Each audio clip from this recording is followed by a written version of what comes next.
Yeah, don't hesitate to do that. Our first segment, though, is going to be what I call rag or mag. And over in this one, every time we do this, we're gonna go over a comic book. Um, and for the first few ones, we're gonna go over Comicsgate comic books. And for those of you who don't know, Comicsgate is essentially the people who got kicked out of DC and Marvel because of their political opinions. And so they have some of them have banded together to support one another. And it's kind of an indie thing. And so the first one we're going to go over today is called Cyberfrog Bloodhoney, which is by a guy by the name of Ethan Van Sciver. He drew Green Lantern. And to be brutally honest, he's probably one of the best comic book artists alive today. So anyway, let's first. I should put a picture up on the screen there. So let me. I think I've seen your copy of this at your place. Yes, you have, It and has I'm some really excited. crazy graphics. Oh my gosh, the art is unbelievable. Let me add a little thing here so we can see something while I'm talking about this.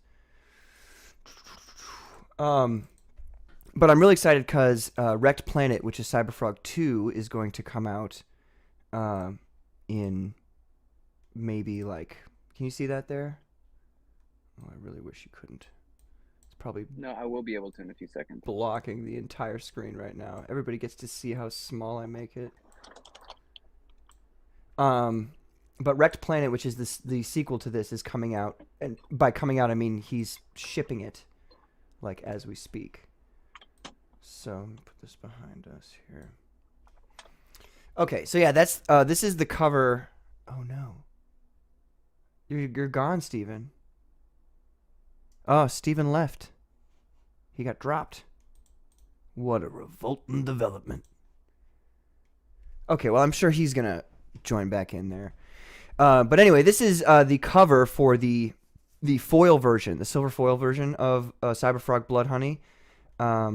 This one I got, excuse me, I got for pretty cheap, actually, like $20. He essentially was selling them on sale so that people would buy that first story and read it so that they would be excited about Wrecked Planet.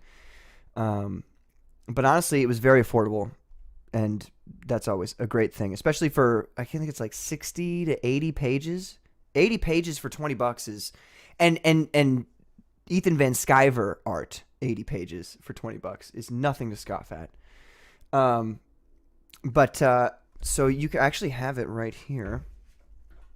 If you guys can see, it's obviously very shiny, and it's embossed too. So it actually is raised from the page itself, even on the back too, for the all caps comics logo, which you can kind of see there.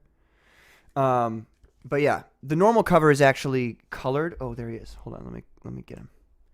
There we go. Wait. Hello, you're back. Oh yeah, I've been back. I've been back. Oh, sorry. It's okay. It like dropped you, and then I was waiting for you to come back. Have you been there the whole time?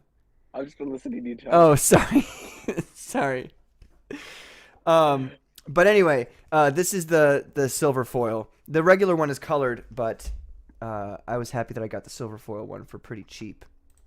It looks really sick. Yeah, doesn't it? Like the raised. Yes. If you look at it from like, I don't know if you can see that, Mm-hmm. but it's really nice. And it's even like raised. He's got texture on his frog skin. You cannot see it in the camera, but that's also embossed, which is pretty amazing. Excuse me. So anyway, let me bring up. I'm gonna bring up some of the pictures here because they really are quite beautiful. And then we can actually let's talk about the story first. That way, then I can put that stuff away. Yeah, what is this? What's this one about? So essentially, Ethan Van Sciver he worked for some indie comic book companies in the 90s, and he made Cyberfrog from the 90s, which, come here, you, I have right here. And that's got all of his stories, the collected stories of his Cyberfrog from the 90s. And essentially, this one kind of is a soft reboot. So they explain his origin. and they also explain like what the new story is. And so I don't know how much I want to give away. Well, okay, so Cyberfrog is a alien essentially. His species, when they give birth, they like create a protoplasm of energy, and that protoplasm can pick up the genetic structure of two different beings, and it's usually the parents. But this species wanted to send him out to essentially protect Earth from the Vizpiz, which is the bad guys they introduce in this comic book. But his ship well, it's not really his ship. It's like a sentient robot ship, birthing chamber thing. And so essentially, it crash lands on Earth, and it crash lands in a swamp. And so the protoplasm touches both the ship, which is obviously a very high technology, and then it also touches a frog. And so that's what creates Cyberfrog. And so that's like, it's actually pretty original origin for it's hard to make original origin stories for comic book characters these days, and he did it. Some things that stand out to me about this comic book is, first of all, the dialogue is actually pretty darn good for an illustrator written comic book. Usually they're not good at all, and I'm thinking of people like, and look, Todd McFarlane is one of the greatest like his art and his Spider-Man is to me the definitive Spider-Man. When I think of Spider-Man, I think of Todd McFarlane's art. But I don't think of his writing. So it's not good. It's kind of cringy. Are you there, Stevie? Your screen is all black.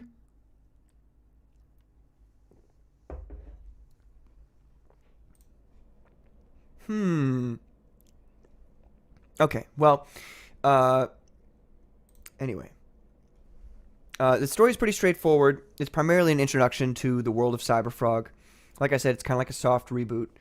And so essentially what it is that the Vizpiz come to Earth, and they're an alien hornet species. And what they do is they use human bodily fluids, particularly blood, to make their what they call Bloodhoney. And they use that Bloodhoney to make their larvae and reproduce, obviously. And so essentially they just arrive at a planet and they completely take it over. Man, oh man, it's no good. It's not adding him.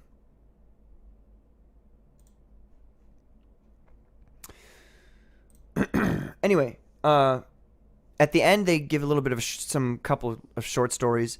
One that involves Heather Swain, which is the female like best friend of Cyberfrog. Essentially, she like works at a fried chicken joint and brings him fried chicken because his favorite food is fried chicken. But Heather Swain, so she doesn't instantly die like the vast majority of humans in the beginning of, well, when the Vizpiz arrive during Bloodhoney. She actually escapes, and then she escapes into the woods where the Vizpiz are not very dangerous because they can't really fly through the trees. And she meets some other survivors, and so they explain kind of how she survives, because at the end of this book, Cyberfrog himself is pretty mortally wounded, and he goes into like essentially a hibernation to heal. So, yeah, it's nice to have those stories at the end because they kind of help you understand what's going on. There you are. You're really quiet. I figured it out. Wait, can you hear me? Yeah, but you're really quiet. Can't What turn you about up. Keep going.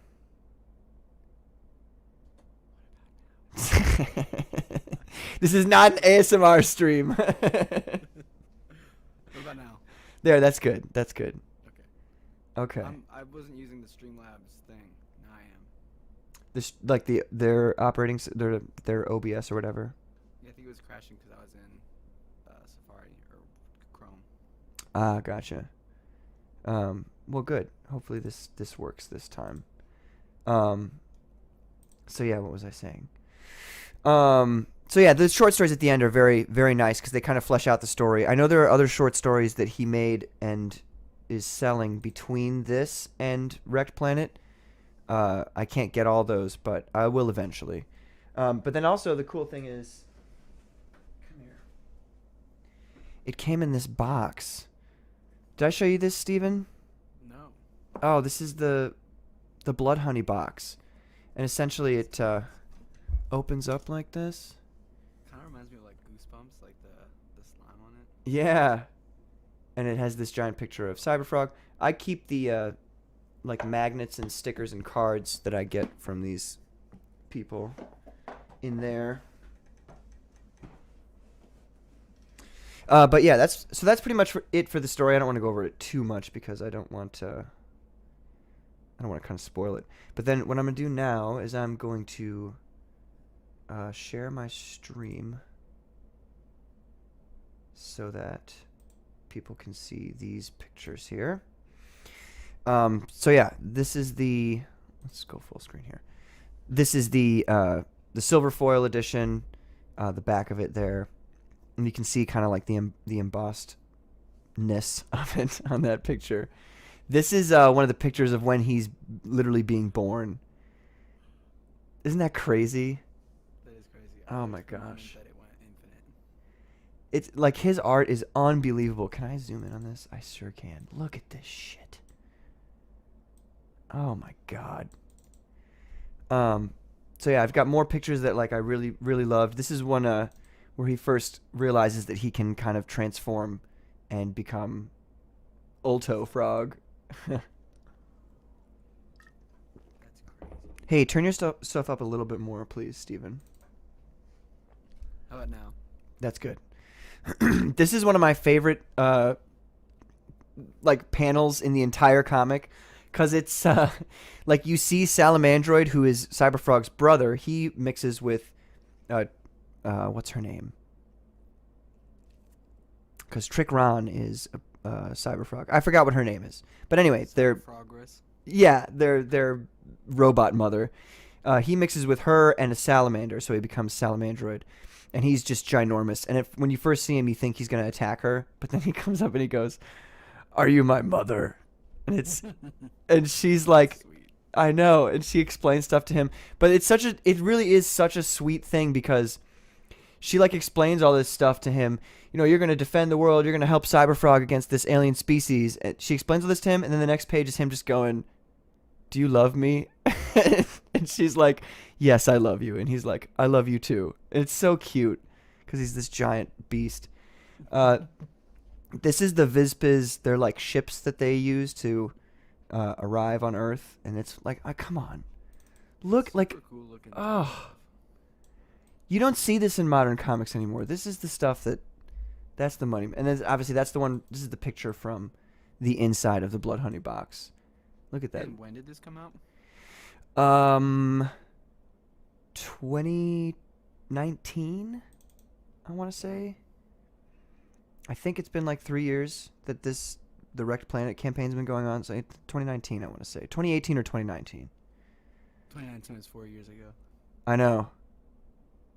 Oh, all the way. Well, I mean, we're at the very beginning of 2023. Yeah. One weird thing I would say is that Ethan Van Sciver, when he's talking about his comics, he's like, I want them to be for kids too, so there's no nudity or language. And then he's got a hornet, like, look, this is horrible. This is my nightmare. Well, you have regular nightmares about a robot hornet trying to make out with you. Oh, they're not robot. They're like regular hornets. Giant. That's even worse. Yes. And oh my gosh, his proboscis. Look at that. That can't be. That's got to be censored. But it's even worse from there. He turns her insides to Bloodhoney. It's gross. Anyway. You don't like Bloodhoney? It tastes so good. You know what? Bloodhoney reminds me of that. Have you ever seen that? Joe Rogan was talking about it. That what do they call it? Mad honey. Do you trip out on? I saw that clip. Yeah. The guy's That's. like, you should take more. Yeah, right. Maybe. This is after he wakes up from being in his reformative state for a while, and the color palette's a lot more subdued. I would say it's a lot more brownish and yellowish, which kind of implies the world has ended and all that. But it was just a cool picture I wanted to. And then there's a point at which they explain why the Vizpas came to Earth, and essentially it's that the species can't arrive on a planet and use it unless the people of that planet broadcast a certain frequency or signal to them, which is like the "Hey, come over here" signal. So they like did an interpretive dance with music that like created the signal, and essentially this interpretive dance, this new age like party, brought the Vizpas to Earth and destroyed it entirely. And I thought it was really funny because Sciver uses the word soy a lot to describe people, and the word you can see here is soy coming from Earth, the energy field. Oh my gosh, it's so funny. Just some more cool pictures. These are some of the characters from the Cyberfrog 90s.